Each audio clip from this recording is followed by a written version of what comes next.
Welcome. My name is Blake Drolson, and I'd like to welcome you tonight to tonight's event. We are happy to GMO-free Kauai, Hawaii Seed and Seeds of Truth are happy to host tonight's event, bringing you another night of fabulous scientists and information regarding GMOs and pesticides in our community. So we're very excited tonight to have Dr. Lauren Pang, Dr. Judy Carmen, and Dr. Stephanie Seneff here to share their wisdom.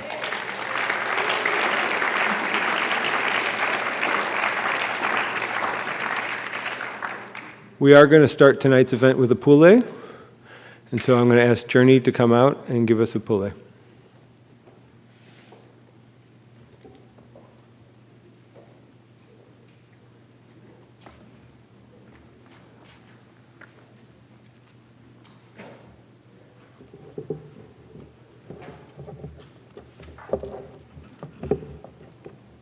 Aloha.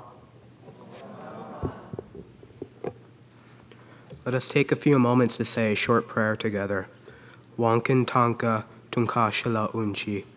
We pray to you, Akua, we pray to you.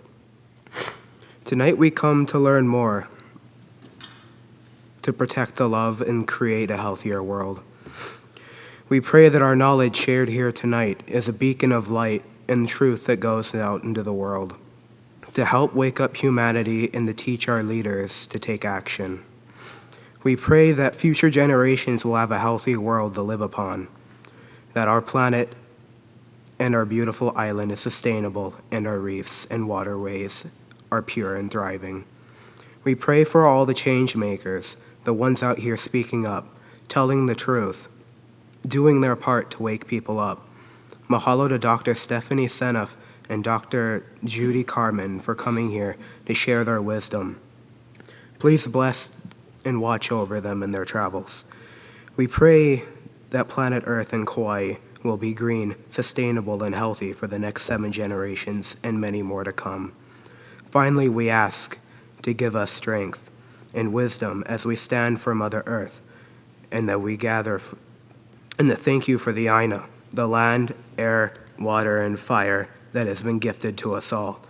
And we pray that we are guided in how to best protect, heal, and care for this beautiful gift of life called Mother Earth. Matakwe asen, mahalo keakua, and so it is.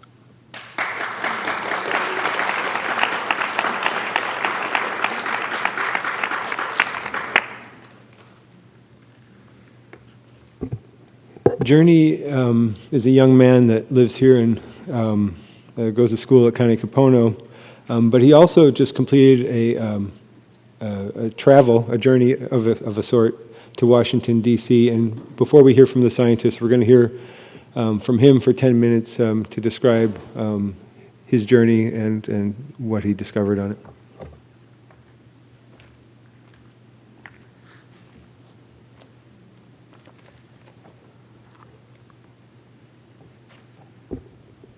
Aloha. My name is Journey Mani Waji Zephyr. I'm 15 years old and attend Kanui Kapono Public Charter School in Anahola. I would like to start out tonight by saying thank you, mahalo.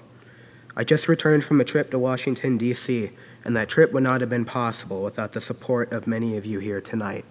I want to express my deep and heartfelt gratitude to you all.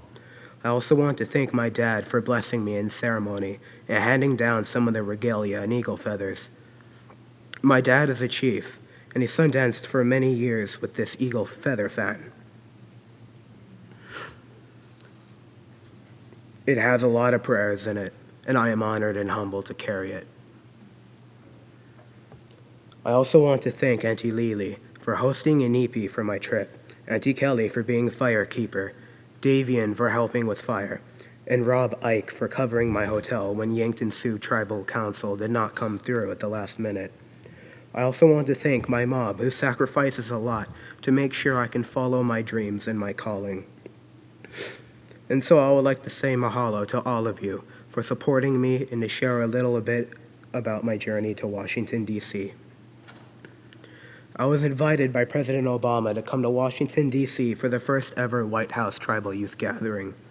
This gathering gave Native youth leaders the opportunity to speak directly with White House officials on issues that matter to us. It was a great honor to represent not only my tribe, the Yankton Sioux tribe, but also my Ohana and Kauai and the other islands, my Hawaiian family. I am blessed with two cultures, the strength of the warrior, spirit of the ancestors, the Lakota and Dakota people, and the aloha of the Hawaiian culture. I walk with these two cultures, a culture of love with eagle feathers in my hair and flowers on my shoulder. I have been named as a Gen I Native Youth Ambassador as part of President Obama's Generation Indigenous Initiative, which will help me have a voice on the national level. And one of the projects that I'm going to be working on this year is the Kauai Native Youth Council, bringing together a council of youth that'll help keep tabs on the Kauai County Council and legislature to help make sure our voices are heard in the lawmaking process.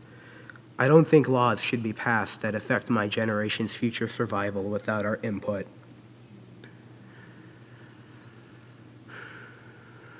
The Kauai Youth Council will be a platform to make our voices heard, and that I am supported in that effort by the Unity Inc. Okay. I was also brought into the Rise Global Youth Council, 18 youth leaders from around the world working to solve environmental and human rights issues. And this year I will also continue building Earth Guardian's Kauai Youth Crew to fight for environmental justice. We are working on a leadership training for this winter to bring Earth Guardian youth from all of the Hawaiian Islands to Kauai for an intensive workshop in environmental and community leadership. Auntie Nomi Carmona of Babes Against Biotech has agreed to help me co-facilitate this youthful leadership training with the Rise Global Youth Council to help empower Hawaii's environmental leaders of tomorrow. Right now, I'm trying to secure a retreat location for this training so we can make sure that youth like me are trained in how to organize at a grassroots level, make their voices heard, and create a positive change for their communities. I'm excited about bringing this to Kauai.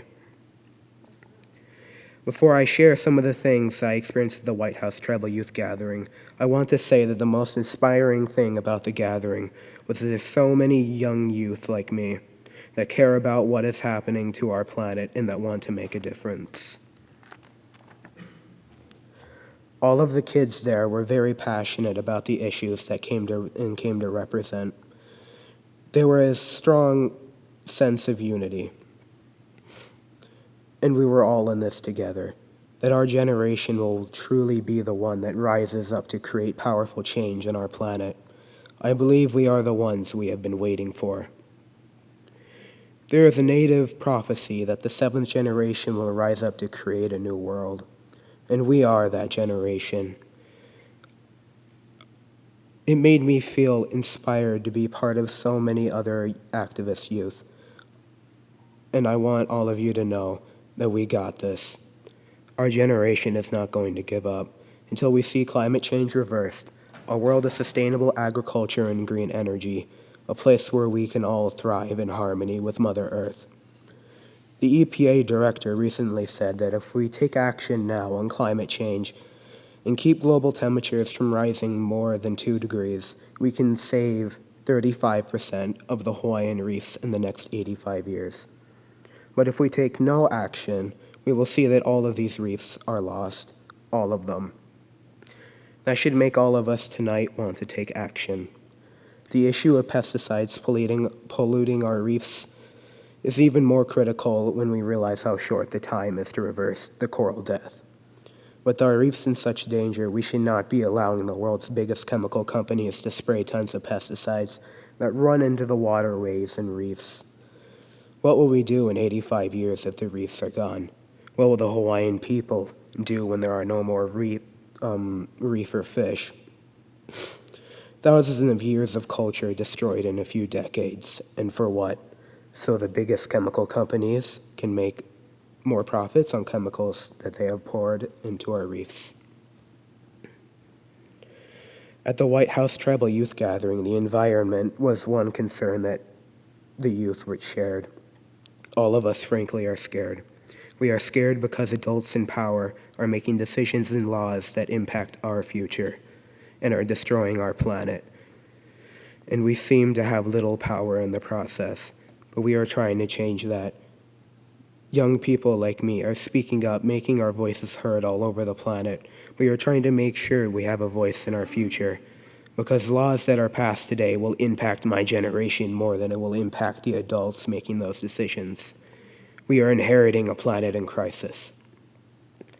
In Washington, D.C., I was honored to meet First Lady Michelle Obama, and I was able to attend panels on energy, environment, and health with the EPA, Department of Energy, and Department of Health.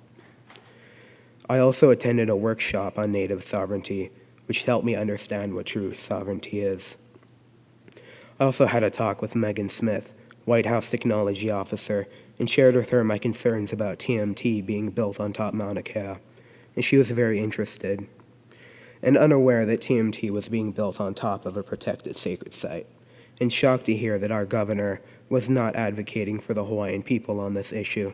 She promised to investigate further, and that I am glad I was able to bring Mauna Kea to the attention of the White House.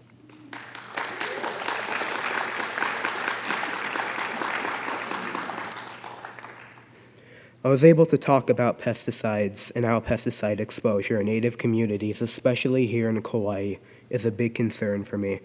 I think I was the only young person there who was talking about GMOs and pesticides. And people were surprised that I thought that was a native issue. And I explained that these huge chemical corporations have a history of moving into poor native communities that need jobs. And they use these jobs as blackmail, basically. So people are afraid to complain about pesticides and illness because they need jobs.